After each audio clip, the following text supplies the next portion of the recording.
Greetings all, Ferrari Man 601 here. Last week, ASR released this .3 beta of the 1996 Ferrari F310. The F310 has been in Assetto Corsa for quite some time. However, since the 1.9 update and the new sound architecture that Kunos brought into the game, the F310 has been out of commission simply because we had no external sounds for quite a time. However, ASR have now remedied that problem, and they have given us .3 beta of the car, which is essentially brand new from the ground up. Visually, we have new modeling, new texturing, new shapes, new proportions to everything, and of course under the skin we have new physics from the ground up. It feels like an entirely new car because I suppose pretty much it is. It is the same in name only, I'm led to believe. The F310, of course, Ferrari's 1996 Formula One car. It is famous for being the first one to be raced by Michael Schumacher. Coming off of his two World Championship wins in 1994 and 1995, Schumacher signed to race for the legendary Scuderia, and then his Ferrari dominance and the lore of all of that began. And it began somewhat quietly in 1996. Ferrari were in the midst of restructuring, very much like they are today, it has to be said. They had been uncompetitive for a number of years. They had a few high points in the early 90s, namely Jean Alesi's first and only Formula One win in Canada 1995. However, by the time the end of 95 had rolled around, it became painfully obvious that Ferrari were behind the curve, both in their performance and in terms of their car design. They were the last Formula One holdouts for the V12 engines, and of course Ferrari legendary for their V12 engines in their road cars. However, by 1996, it became all too clear that the V12 was no longer the way to go if a team wanted to be competitive. So, the 310, as its name suggests, was the first Formula One car by Ferrari to feature a 3-liter V10 engine. Ferrari spent a lot of time and money developing that engine across 1994 and 1995. If you search around on the internet, you can find some video of the old 412T, the V12 F1 car of 94 and 95, running as a test mule with the V10 engine in it. Makes for some interesting sounds versus visual contrast, but for 96, the F310 came out built around that 3-liter V10, and of course Michael Schumacher behind the wheel, joining Eddie Irvine. The 310, it's a little bit of an ugly duckling in terms of the history of Ferrari in Formula One. It has not aged well over the years, according to some people. The cockpit surround detail, as we can see here in shadow, it's a little bulky, it's a little crude. However, this was Ferrari's first interpretation of the size zero concept, Coke bottle shape, with all that shrink-wrapped bodywork in a Formula One car. Williams debuted a design similar to this in 1995, and of course that paved the way for their dominance in 1996 and 1997 with Damon Hill and Jacques Villeneuve. However, Ferrari, as I said before, were a little bit behind the curve on this, so 1996 they said, look, we've got to get toward the front of the grid. We have a new driver, he's the reigning world champion, we've got the number one on the car, therefore we have to start delivering, and that's exactly what they did. Technical specs on the car, of course, it does have that 3-liter V10 engine mounted midships. We have a conventional pushrod double wishbone suspension layout on all four corners, and Ferrari built a 6 and 7-speed semi-automatic gearbox for this car as they developed their powertrain and the car itself throughout the 1996 season. This spec here, we actually have it in two specs from ASR. What we're looking at in front of us is the late season spec. You can tell this predominantly via the high nose cone here. Basically, the car appeared as is from a visual standpoint throughout the season, with the exception of that nose cone. The car debuted with a much lower, more traditional-looking nose, but toward mid-year they said we need to get more underbody aero, so they raised the nose substantially to give us that pretty much 90-degree profile as we move across the front of the car. Very cool, and of course this was a design trend that started to follow up and down the grid in Formula One, and by 1999 and 2000 all the teams had very high noses and front wings mounted on these long pylons going up to the nose cone. So that design trend was one that started really in the early 90s, particularly when teams started to experiment with mounting their front wings on pylons, but by 96 and certainly by 97 it had come to fruition, everybody running high noses and using big pylons to mount the front wings, again trying to channel air underneath the car. In terms of the car's competition history, in 96 it had a bit of a slow start to the season. Again, this was a completely new concept from Ferrari, particularly in the engine department with the V10 versus the V12s that they had been running for years prior. However, the car first came good at the Spanish Grand Prix in 1996, Michael Schumacher's first win for Ferrari, and it was an absolute thriller. It was ridiculously wet, the conditions were atrocious, and Michael Schumacher proved his worth to the team by scoring a decisive win. Of course, it was really not enough for Ferrari to really challenge in the Drivers' or Constructors' Championship that year. However, they did manage to finish second in the Constructors' Championship with 70 points scored, courtesy of Schumacher and teammate Eddie Irvine. The car went on to take 2 more victories that season, both in the hands of Schumacher in Belgium and Italy. Of course, winning the Italian Grand Prix is a big deal if you're a Ferrari driver, and Michael Schumacher did that for the first time in 1996. An updated version of this car also raced in 1997. That car is known as the 310B. It was heavily modified, particularly aerodynamically. So the 310B has very little resemblance overall in terms of what it was in the A spec, the 310 in 1996. However, technically speaking, the car raced for 2 seasons in Formula 1, 1997, netting a few more victories in Monaco, Canada, France, Belgium, and Japan, and it was enough again for second place in the Constructors' Championship for Ferrari, behind Williams, of course. Michael Schumacher in 97, we all know what happened there. He was disqualified for running into Jacques Villeneuve in the season closer at Jerez in Spain. However, there it is, 310, 2 seasons in Formula 1, despite it having been updated substantially. Enough with the history, enough with the specs. Let's have a look at what ASR have done on this car. ASR, they've gone through a bit of a restructuring of their own recently, and I think it's starting to pay big-time dividends for them. We've seen a few releases recently, and they've all been spectacular visually and in terms of physics, and this one is no exception. Just having a look at the car as it spins around here in showroom view, we've got ourselves some very nice modeling, texturing, and overall detailing. Just have a look at the reflections across that Assetto Corsa paint, and of course the shapes and proportions and locations of everything are absolutely perfect. This thing just looks like you could reach out and touch it. I absolutely love it.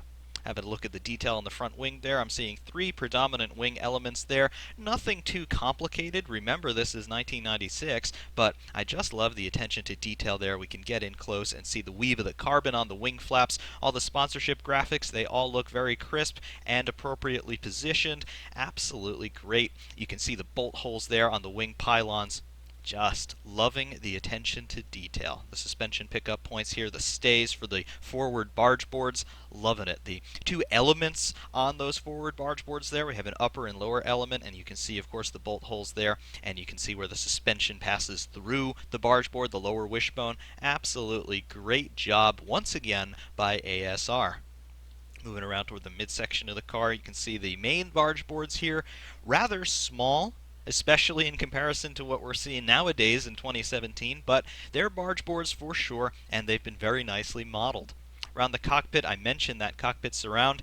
This was Ferrari's interpretation of new regulations that had started to be introduced really after Imola 94 to make the car safer. They wanted more head protection for the drivers, particularly in lateral impacts so that they wouldn't get whiplash. Remember, these are the days before the Hans device, so they were really concerned about controlling the driver movement, and we see some pretty interesting developments from all the teams in this era. I remember the Jordan in, I believe, 1997 also had a very similarly sized bolster around the cockpit just to keep the driver's head from moving around too much in the event of an impact. So you can see the interpretation of those regulations there. Moving around the side pods, very striking, stark inlets on these radiators here. They're spaced out quite a bit outboard from the center line of the chassis, and some people like it, some people don't. I personally like that design an awful lot. It just looks unique, and maybe it's not the best aerodynamically, but I think it looks cool. And again, Ferrari's still playing with, in 1996, how best to get airflow into that V10 engine, because there are different packaging considerations for a V10 versus a V12, and of course, Ferrari's first year running the V10. Very interesting. Moving to the rear of the car, we can see these proto flick-up slash turning vanes in carbon with the number 1 on them. Again, this is to control flow around the rear tires. Big-time drag generators those are, so of course they want to smooth that out as much as possible. And moving to the rear section proper, we see the diffuser.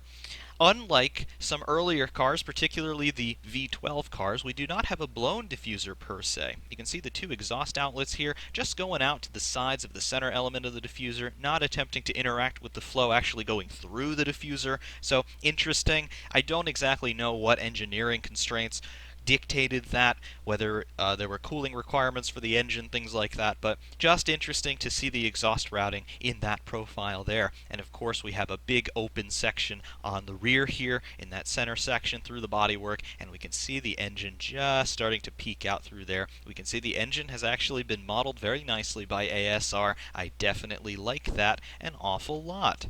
Very, very cool. See the suspension geometries going up, hooking up to the gearbox there, and of course the prop shafts, which have been sheathed in carbon, going out to the rear wheels. Very nice detail indeed. I am loving this.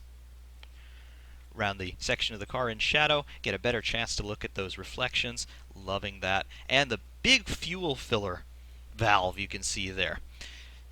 The teams used to run hydraulic flaps doors over the fuel filler nozzles, and this was something that was instituted a few years after 1996. I'm not entirely sure when that came to be, but there was an incident at some race, and I don't know the specifics, where parts of the nozzle actually came apart on track and it sprayed fuel everywhere. Something is telling me about Argentina. Something happened in Argentina where Pedro Diniz he spun or something happened and fuel just gushed out of the car and it caught fire and it was really scary, and this was okay.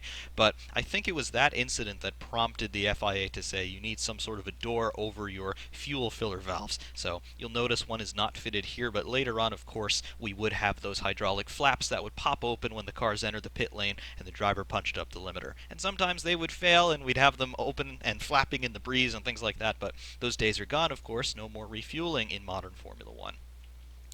Moving back around to the front of the car and toward the cockpit, you can see some great detail going on in there. Again, lovely detailing, lovely modeling work by ASR. Let's have a look inside, shall we? I'll fly in here over the sill, just missing the mirror, and here we are. Eye point in here is a little bit lower than what we'll see when we're out on track, but you can get a sense of the proportions and the view that you get from this cockpit. It's very nicely detailed and well appointed, I have to say.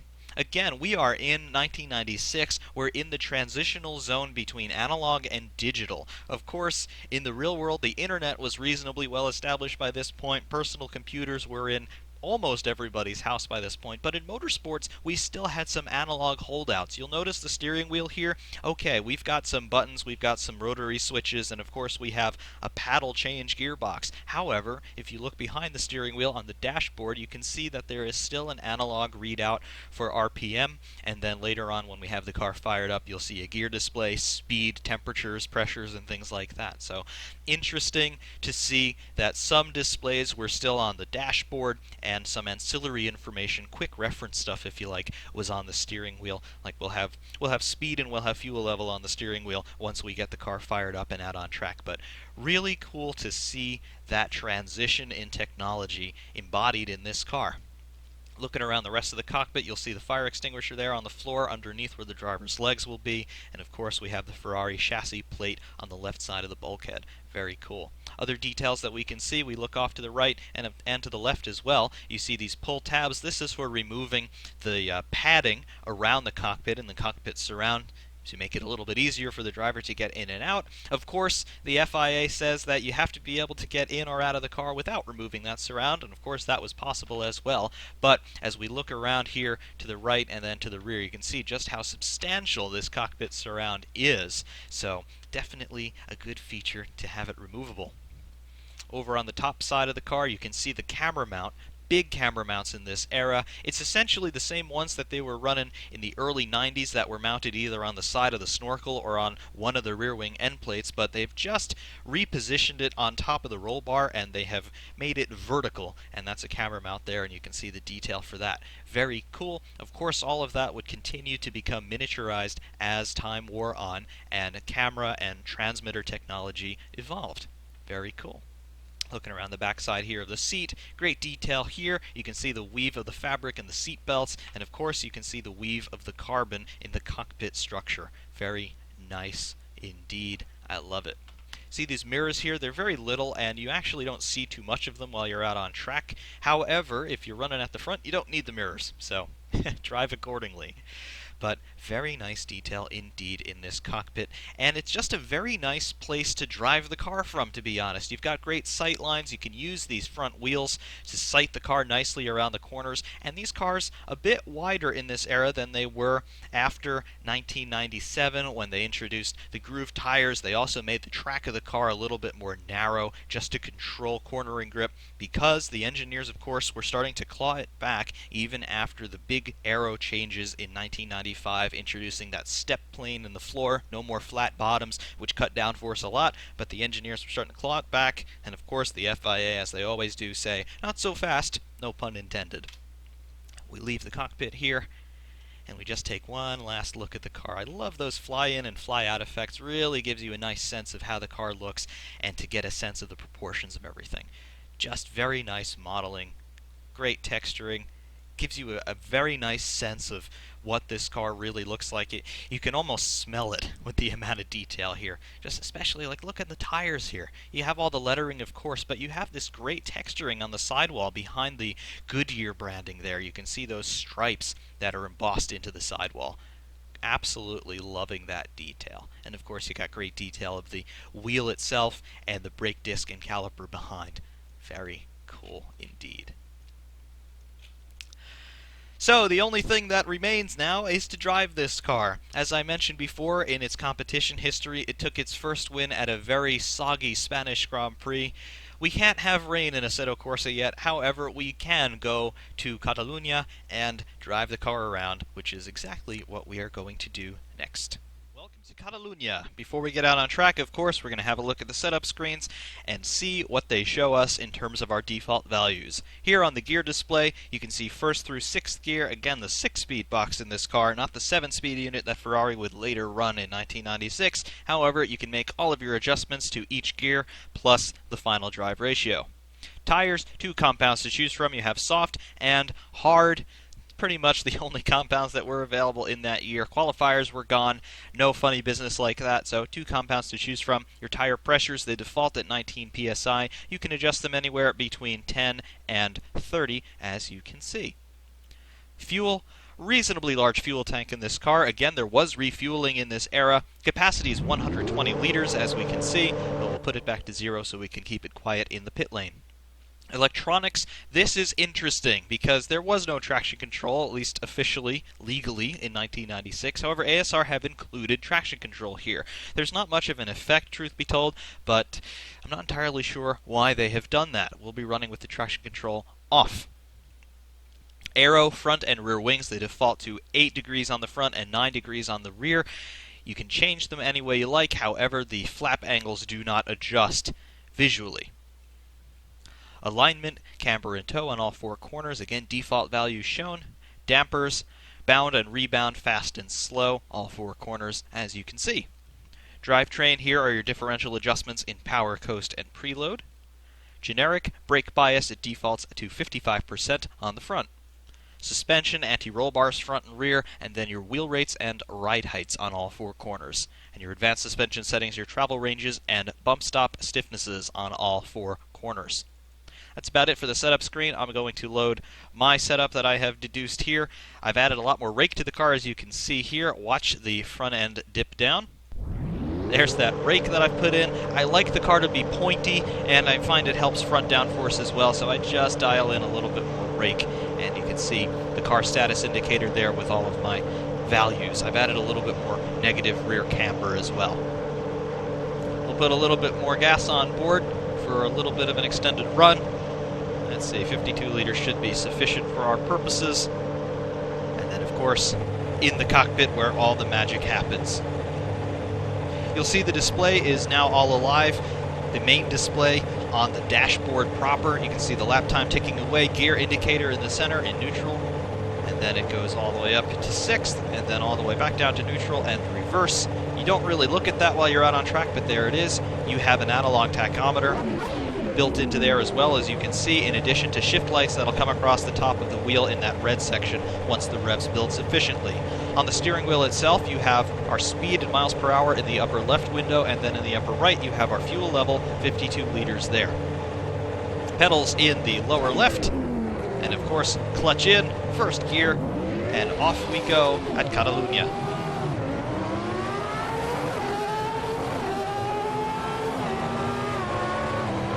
Do an install lap here to get up and down through the box a couple of times, make sure everything is okay, and of course we're going to start building tire and brake temperature.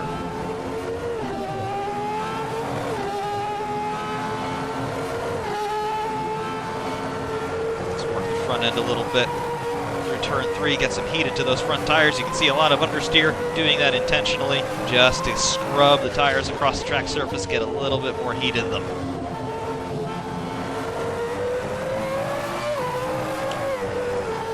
And also use the warm-up lap to talk about the sight lines. You can see great visibility all around, no real obstructions. Those front tires, of course, being where they are, you can use them to sight the car around the corners and make sure that you turn in at the right moment and clip those apex curbs just as you like.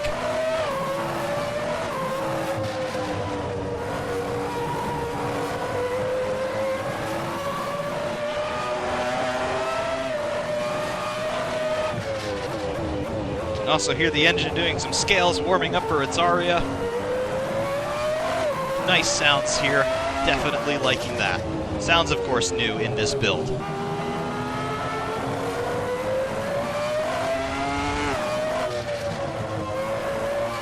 You'll also notice that we are using the old configuration of Catalunya without that stupid third sector chicane. And of course, down the infield straight, we've got that old corner, the old long left-hander, without that tight 90-degree business that we've got nowadays. Just a whole lot better of a track design, much more flowing, particularly in the last sector. And of course, that's how this car would have gone around this circuit in 1996.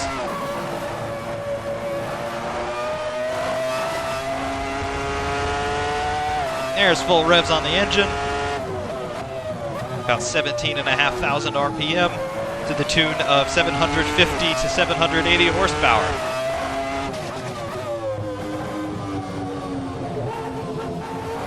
Still working a little bit on tire temperatures. Things are starting to feel good. The brakes are right up where I want them now. No problems there with the brakes. But the car is now settling into its warmed up running characteristics.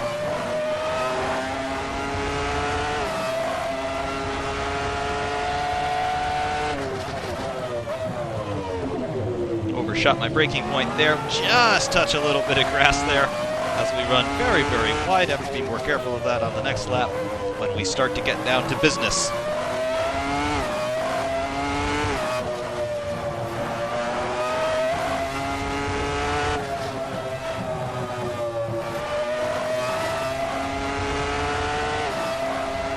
As we rip between the pit lane and the grandstands there with some great reverberation from the V10, let's start talking about how this car feels. Big braking zone into turn 1. The brakes, first of all, they feel great. They're very powerful, and of course it's a very light car, so it stops in a hurry. You're not going to lock the brakes up at high speed when you get on them hard. Again, you've got a lot of downforce at high speed, so you're just pushing those wheels into the track surface. No chance of a lockup at high speed. However, as the speed drops and the downforce drops accordingly, you will start to lock the wheels up, so cadence braking is your friend, as it is in pretty much every other Formula One car since 1985.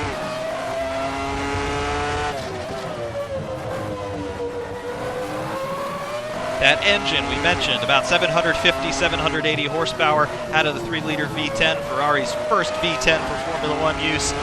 Very tractable, very linear. There are really no peaky spots in the torque curve. Everything is just very proportional to your throttle inputs. So it is just a very nice engine to drive. It does exactly what you want. There are no surprises here. these high-speed corners, chassis dynamics and aero balance starts to come into the equation. Good aerodynamics on the car for what it is. Remember, it is 1996, so we're not exactly talking about stratospheric levels of cornering grip, but it's stable and it certainly has enough. You will have to feather the throttle through most high-speed corners simply because, well, that's what the car is. And of course, remember, this was not the trendsetter in 96. We were not at the front of the grid per se, and we did not win the Constructors' Championship. So there have to be some handling deficits somewhere. That mid-corner understeer is certainly one of them.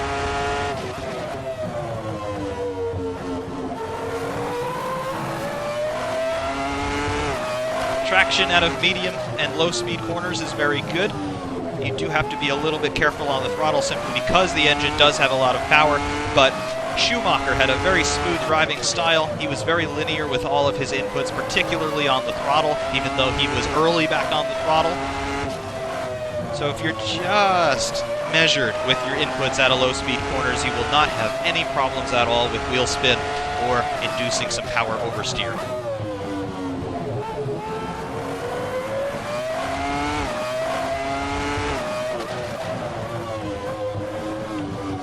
Curbing there, used it a little bit too much, got the back end a little bit free, but still you can see how easily slides can be recovered in this car.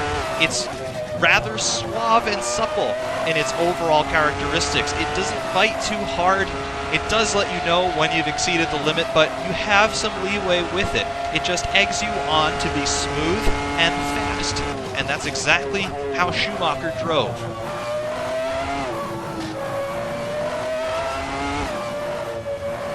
Turn 3 here, you can see you can't really get back on the power until you're about halfway through the corner.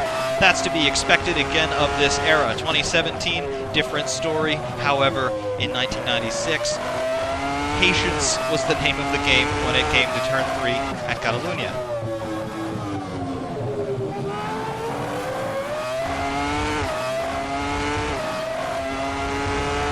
Sightline's very important on the left side. Watch for the curbs, hit the curbs, and then back on the power. Great visibility once again. You can just use those front tires to guide you around the circuit and just place them where you want. Great visibility, no problems there.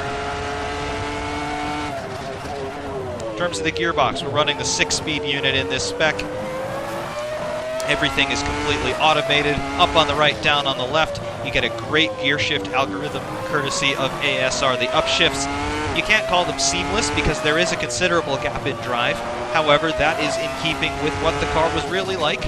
And the downshifts, they are 100% automated in terms of the rev matching. Unlike the previous versions of this car in beta, where you had to actually stab the gas on the downshifts and do all your rev matching manually, that is all taken care of for you with an auto blip on every downshift, so no more stabbing the gas while you're on the brakes. Very nice, and glad to see that finally implemented on this car. We can at last drive it properly.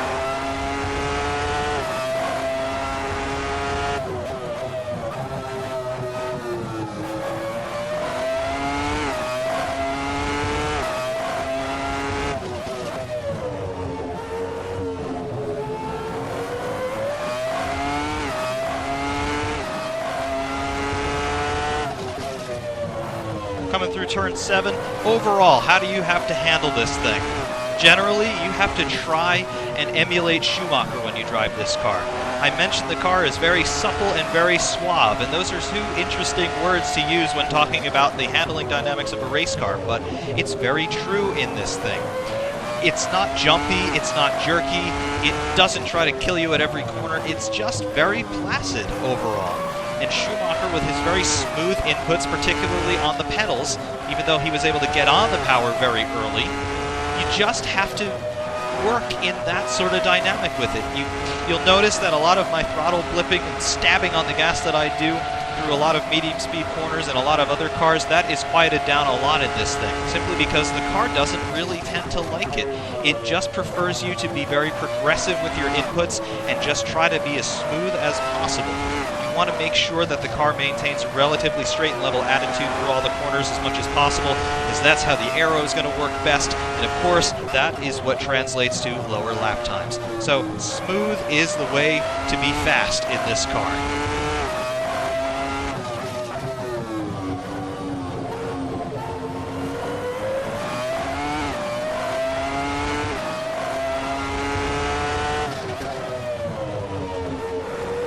understeer there, coupled with a slightly late turn in. I'll take partial responsibility for that. And lots of understeer through turn 8. Just the nature of the beast here. We don't have insane levels of front end grip on this car by any means, even though we are running on the softs.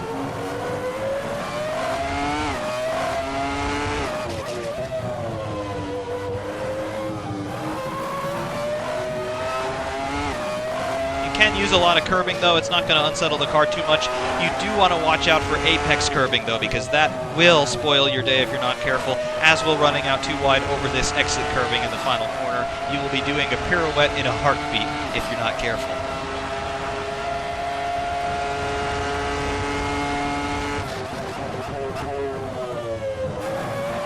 You'll notice that I'm actually using quite a lot of steering lock in this car, and that's not me overdriving it in terms of scrubbing the front end across the track too much. The steering rack in this thing is not as fast as you might initially expect, so more steering angle is necessary in order to get the car to turn in. I think that's a tire-saving tactic, and it certainly does work, but you do have to be very cognizant of just how much steering you've dialed in, because in more modern cars with quicker steering racks, you'll be able to probably make most of these corners with probably 30 to 40% less steering input than you're seeing from me here. So just be mindful of that, and of course it'll take you a few laps to get used to that psychologically.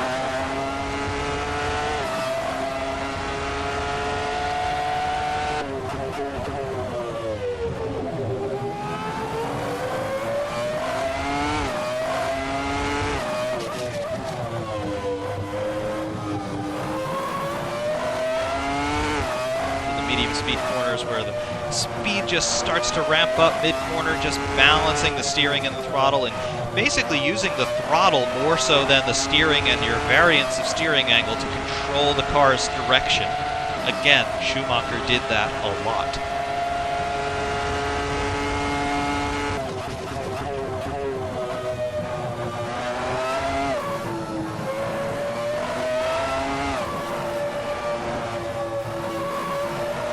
Understeer there through the midsection of turn 3, but then it comes good again and you can get back on the power.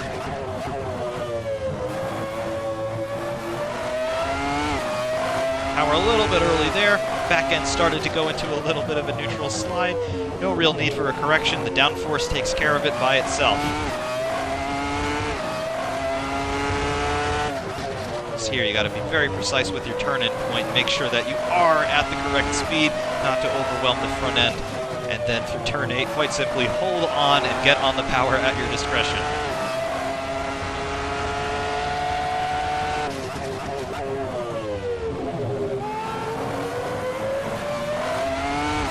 Using the camera of the road to help me there. You'll notice a little nervous on traction, just trying to be more aggressive on the throttle there through mid-corner.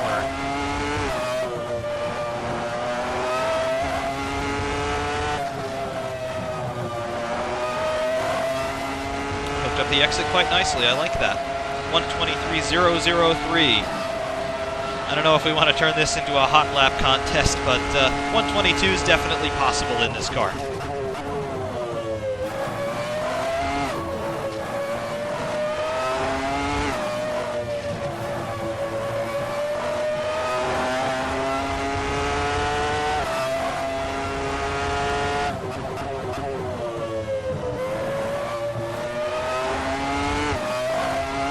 See what I mean there about using the throttle to control the car's attitude. You just wait for the front end to be ready for it, and then you progressively add power until you're at full throttle or until the front starts to slide again. So your eyes and your right foot have to work in conjunction here.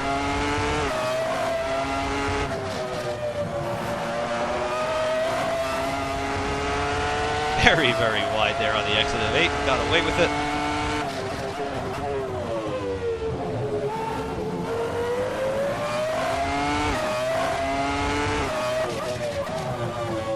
All cars understeer through here. You just deal with it, wait for the exit launch.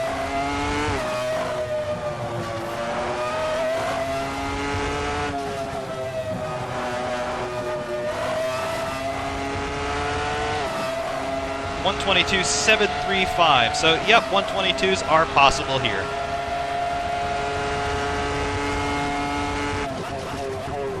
That's enough for paying attention to lap times, because this is not a hot lap run, this is a review, and you can see that this car can just lull you into that very true sense of security, because it is just so stable, it is very, very planted. Again, you want to respect its capacities, given its age, and given its design philosophy, but if you do that, it will be there for you. There are no nasty surprises for me in this car. It's just very, very consistent and very, very stable. You can easily hook this up for an entire race distance, no problem at all.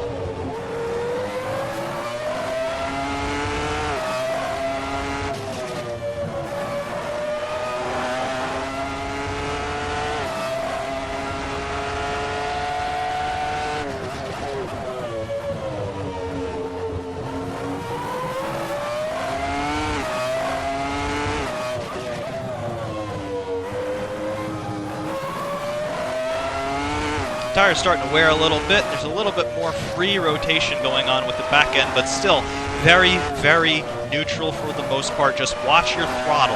That's all I have to say.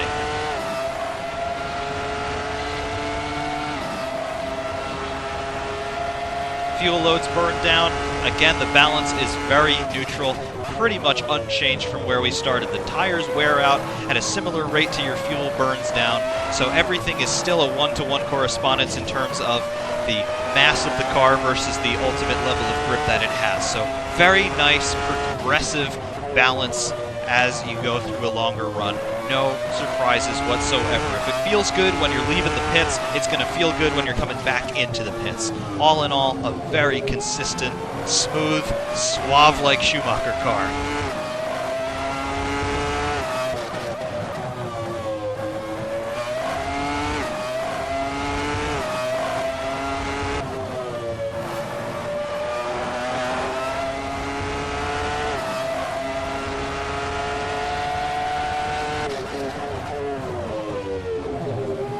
Lots of confidence on the brakes. You're not going to lock them up. You got to try really hard to lock them up.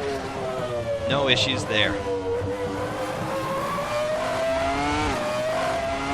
Little bit of a power slide coming out of the corner. Again, just a little touch of opposite lock. And then you are back straight and level and on your way.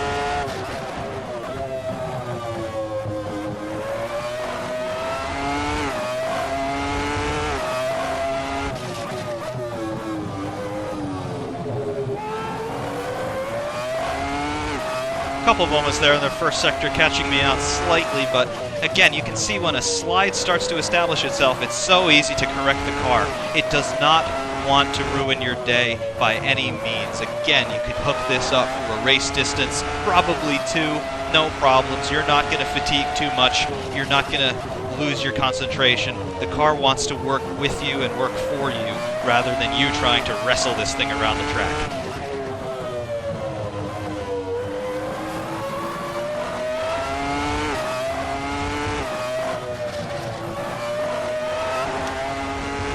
More flying lap because I am having too much fun, it has to be said. Again, you can just see the car eggs you on. It wants you to be smooth, it wants you to be sympathetic. You do that, you take care of it, and it takes care of you.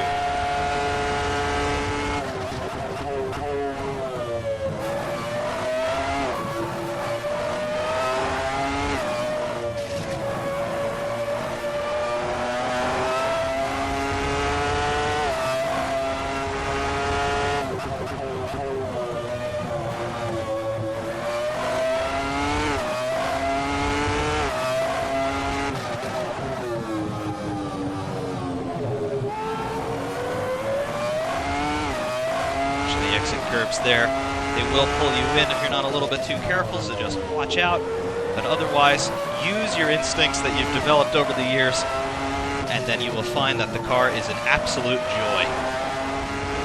It's not the fastest, it's not the prettiest in the eyes of some people. I tend to quite like this design from an aesthetic standpoint. even if it's not the best aerodynamically. But what cannot be denied about the 310 is its place in Ferrari history. The first V10, the first Schumacher. It is. It simply is.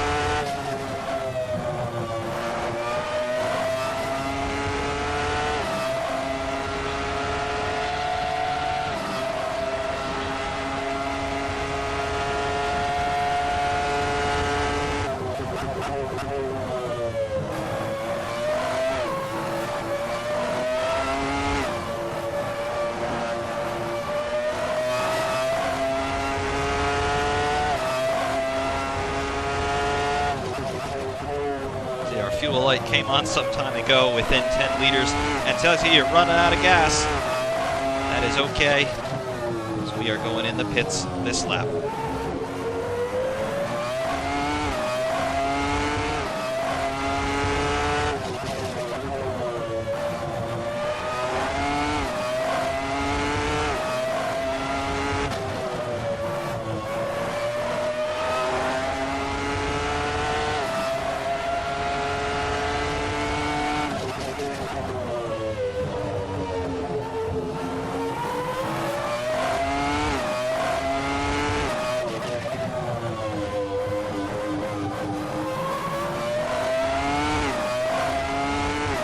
One last high-speed corner, and then diving toward the pit lane like they used to do before that stupid third sector chicane was inserted in 2007. Really missed that aspect of this racetrack and watching those onboards when they would make that last-second dive into the pit lane.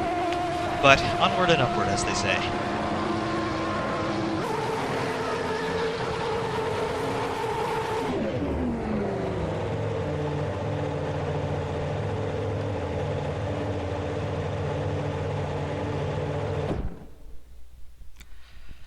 Well, that is what ASR have given us this time around. 0.3 beta of the 1996 Ferrari F310, the first V10 Ferrari, the first Schumacher Ferrari.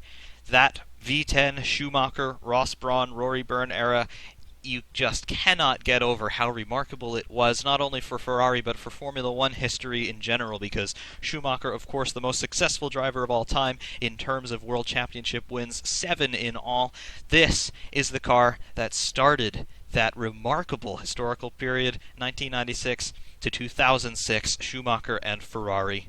5 world titles. Unbelievable. Absolutely an unbelievable era for Formula One, unbelievable era for Ferrari, and try as they might, now in 2017, Ferrari still chasing those glory days of old, which all began with the 310. In terms of this review, that is all I have for you today. There are, of course, hot laps to follow. I do encourage all of you to check this car out at asrformula.com. A €1.50 donation is all ASR are asking of us to partake in the beta test. If you've liked this video, if you like what you see, do check out ASR and do donate to these guys, because they do phenomenal work, as we have been able to see throughout this entire experience here today. I absolutely love their work. They do a great job, and they keep giving us great cars of yesteryear to experience and enjoy for ourselves here in Assetto Corsa. For all of you in my beloved audience, the best audience on YouTube, I thank you very, very much for your continued support and your continued engagement. Hopefully you've enjoyed this latest review of mine. I've certainly enjoyed making it for all of you. There are hot laps to follow. You can get a sense of the external sounds, as well as just appreciate this beautiful machine, in my opinion, as it goes around the contortions of Catalunya. Stay tuned for the hot laps, everybody. Ferrari Man 601 saying thank you all so very, very much, and we will see you soon.